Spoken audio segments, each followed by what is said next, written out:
Apricot Chia Seed Jam using just apricots and chia seeds and also a little bit of water. And all you need for, like I said, all you need is some chia seeds and apricots. One important thing to note about the apricots is we do prefer to use unsulfured apricots. Those apricots have no additives. They're a little bit darker in color, as you can see, compared to some other apricots you might find in stores. Darker apricots are, the unsulfured apricots are great because they don't have any added preservatives, and also they have a richer, better flavor. So look for unsulfured apricots.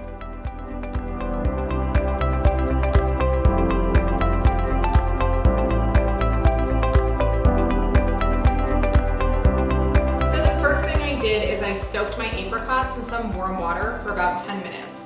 So we put a cup of a cup of apricots along with about 3/4 cup of water. I've had these soaking. Now that they're soaked, I'm gonna go ahead and pour them into a high-speed blender. I personally love using my Blendtec.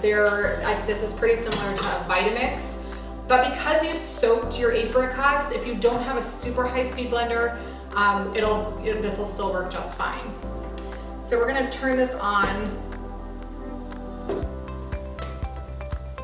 Get the lid on, and we're gonna blend it until it's nice and smooth.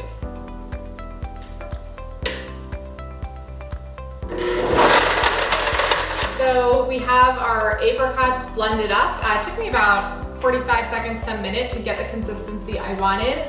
I prefer to leave it kind of a little bit chunky. Personally, I love when I'm eating jam and I get that like kind of nice juicy bite in there. So I'm not gonna keep going until it's all the way smooth, but you could. But it's pretty smooth. And the next thing that we're gonna do is we're gonna put it over the stove and to start to kind of boil it down, turn it more of a jam consistency.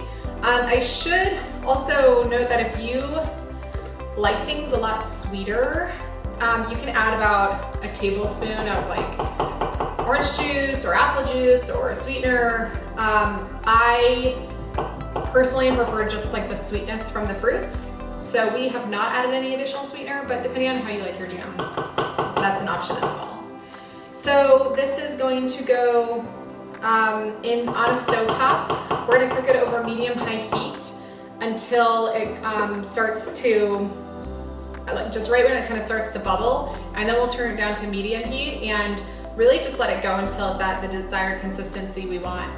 So I'll go do that and I'll pop back and show you what it looks like. Okay, so we just took our apricot mixture off of the stovetop. We left it on for about, it's between 5 and 10 minutes, probably about 7. And the texture is just nice and thick, a little bit thicker than we put it in there. And once we put it over the heat is kind of what pulled out some of that extra moisture. So the next step is just pour the chia seeds in. We're gonna mix these together, and then the chia seeds are gonna go ahead and kind of make this a little bit more gelatinous. If you're not familiar with chia seeds, whenever you mix chia seeds with a liquid or something moist, they kind of start to gel up, making like a really cool texture. So my apricot chia seed jam is now ready. What I love so much about this jam is that it's just made only with fruit and chia seeds. So none of that added sugar that a lot of times you find when you go to the store and buy jam on the shelf. So easy and just so good for you. And don't forget to get the full recipe using the link below. Make sure to subscribe to our channel if you want more super easy, super simple recipes. And now the best part, I get to give it a try and see if it's as good as it looks. So good. The perfect sweetness, absolutely delicious. Make sure to let us know what you think.